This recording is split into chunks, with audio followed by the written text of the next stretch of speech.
phones, calling the police and calling throughout the area every time I would come into the area. Um, they were going to figure out some kind of way to make me look like I was involved with what took place. But because I had been documenting my whereabouts, and because I had been writing so frequently to the press, and because I was doing things that clearly accounted for my whereabouts, they were unable to. But they still wanted to be able to call my character into question amongst the city residents just to justify police harassment. You can make somebody look like they might have done something simply by swarming around them, circling around them, flooding into the area when they come into the area to make people think that somebody might have done something. And I would often see Randy Long in these unmarked vehicles watching me, and I didn't know what he was. This is Detective Randy Long right here in front of me. I just came down the roadway here from McDonald's, and I'm heading over to the school. This is Detective Randy Long, who's been working some of the cold cases here in Columbus, Georgia. 811DEL is the Chevy Impala. For it to happen from the onset, the Columbus Police Department had to have known, the Sheriff's Department had to have known, the Marshal's Office had to have known, the District Attorney's Office had to have known, the judges in Muskogee County had to have known the whole time, because the incident took place in 2004. And most certainly the coroners had some knowledge of it. And so what was going on from 2004 to the point in time when they actually took an action against John Roberson? Because they had to have had some information already from the start to know that whatever they claim he was associated with was going on. They had to have known. There would be no way for them to not know. And so why were they sitting on it? What were they doing? John Roberson was of the age where he was around when all of the major cases in Columbus passed through. The stalking stranglings, the Atlanta child murders, the case of Michael Curry, numerous cases. And Colonel fit the profile of somebody who was capable of knowing how to kill somebody, but that was covert and trained. That has always been a potential threat for this area when you have so many soldiers coming and going from this area. These people are trained and know how to kill. And many soldiers have actually been accused over the years of committing acts of violence against people, utilizing their training, and been able to get away with it because they were soldiers. People have a certain kind of respect for people that they see in uniform. And so nobody presumes that anybody would endanger anybody's safety on that basis. Colonel had made it known that he wanted to go to the Philippines. He told me that he wanted to go to the Philippines so that he could take his wife back to her native homeland and give her an opportunity to build business there where she came from.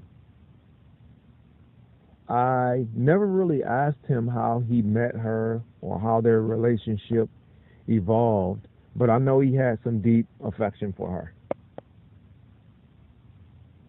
And Colonel had a lot of other abnormal personal behaviors that suggested that he may have had some alternative lifestyles. And that's all I can say about that. But it was a very abnormal relationship that he had with this woman. And I am eager to know what her role or knowledge was in how this has turned out, because nobody has made mention of her. Nobody has taken any testimony. Nobody has even documented the fact that she's in his life. And if she was his wife as claimed, it would be highly improbable that no one would have mentioned it. The cases were strategically ran through the press. The only people that I saw that ran the stories were the Columbus Ledger and WTVM, but there might have been some other news organizations, but I didn't see those ones. Rosalind Giles worked on it from WTVM, Stephanie Peterson from the Columbus Ledger Inquirer, and Tim Chitwood wrote stories on this particular case. When they ran the story, they said that John Roberson had engaged in patricide, meaning that a offspring, a son or a daughter, kills their own parents. And the initial story that was written said that the father had been shot 3 times. And then on another occasion, a story ran where they said the father had been shot in his head 1 time. And then in a third story, they said the father had been shot in the head 2 times. They also said in most of the original stories that the gun that was used in the murder was laying right beside John Roberson Sr. But when the coroner came onto the scene, he made it clear that there was no gun nearby the body. He said there was a gun in the scene, but it wasn't near the body. And he said if somebody had committed suicide, for starters, obviously the gun would be near them, and the odds of somebody shooting themselves in the head twice when you're talking about a suicide are slim to none. He said that based upon what he saw, he believed that the person who's deceased, the father, answered the door for somebody that was known to him, because he didn't see anything that indicated any type of struggle or any type of forced entry. And so when they came back with the information in the future of what they alleged to have taken place in that scene, all of it was in contradiction to the information that was first released in 2004. And I wondered, okay, what does this mean? If all of this information is in contradiction, Colonel has been in Columbus, Georgia the entire time since 2004. Then he finally jumps up and packs his things up and leaves,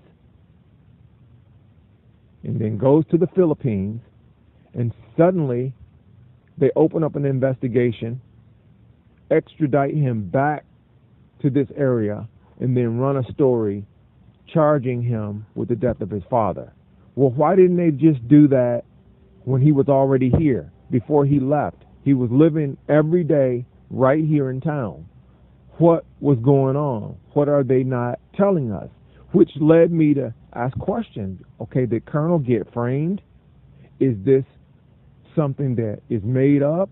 Is what we have been led to believe false? What's going on here? Because he gave me no indication that he was the kind of person that would have interest in killing his father. As a matter of fact, my conversations with him were such that he expressed such deep love and affection for his parents, it almost seems like impossible that he would want to be a person who would kill his parents. But you don't know what people's motives are, or what they've done, or what the cause or reason for what led to whatever transpired is. But I knew something about the way all of it played out was abnormal. And to date, they have had him sitting downtown in the county jail for over 2 years. And to have somebody sitting in jail for over 2 years without going to trial or having some action taken is highly abnormal. Now, they said that Colonel was associated with something that involved some identity theft of his father's name and use of his information to obtain credit cards and other financial misappropriation. And so is this a question of whether he is a person that committed identity theft to obtain fraudulent money, or did they use the claim that he was stealing his father's identity to justify why he had a reason and a motive to want to murder his father? Nobody knew. But Randy Long knew what his motivations were. Randy Long knows what the investigation was about, and Randy Long knows what those charges were brought for. I don't understand why they invested taxpayer money in going through the process of investigation to extradite him back from the Philippines and track him around, obviously, when he was right here in town, and they could have just driven up to the facility to do what they needed to do to confront the case. So something within all of it is corrupted. And who else were they accusing, or who else was part of the suspect population that they were investigating for the death of John Roberson's father since 2004? So there was definitely some corruption within policing. There was definitely something going on that was inappropriate, without question, in spite of the fact that it's possible that the conclusions that they have come to may have some relevance. That doesn't mean they can't be doing something that they're not supposed to be doing simultaneously, because they were looking for some kind of way to be able to get the people that they want to target within the bounds and reach of police action and law. And what better way is there than to outrage the public and accuse somebody claiming to be investigating them as a potential person of the suspect population when it is known that they have no involvement in it. And I believe that was why they were following me around and harassing me and doing the things they were doing to me, along with numerous other levels of things they were doing too. They had a justification that they could manufacture when I went to that facility and I was seen associated with Colonel John Roberson. I actually did work around the facility for him, just little small stuff to survive, to help pay for expenses and what have you. And so the word went around and they made it seem like the relationship was something beyond what it actually was. Some even spreading rumors that we were supposed to be homosexual lovers, which absolutely would be impossible because I'm not gay. And I don't know what his status was. I can think back to when I first came to the facility. I saw a well-dressed man driving a blue SUV, had parked and hidden in one of the storage spaces. And I can recall he had the truck up for sale. And a black fellow came and purchased the truck from him. And Colonel from that point started to drive a silver customized Mazda Miata. And he had invested in paying for a red Mazda Miata for the person that he said was his wife. Anytime the police start investigating cold cases or things that involve something that would polarize the community, they're always going to have some type of a relationship with the press. They're trying to make sure that whatever they're doing can be something that the policing system, the law enforcement system, can sell to sell news stories and sell policing, to make it look like you're doing your job, to make it look like you're protecting the community. So somebody in a news organization is always going to know oftentimes about the fact that these cases are being investigated or underway.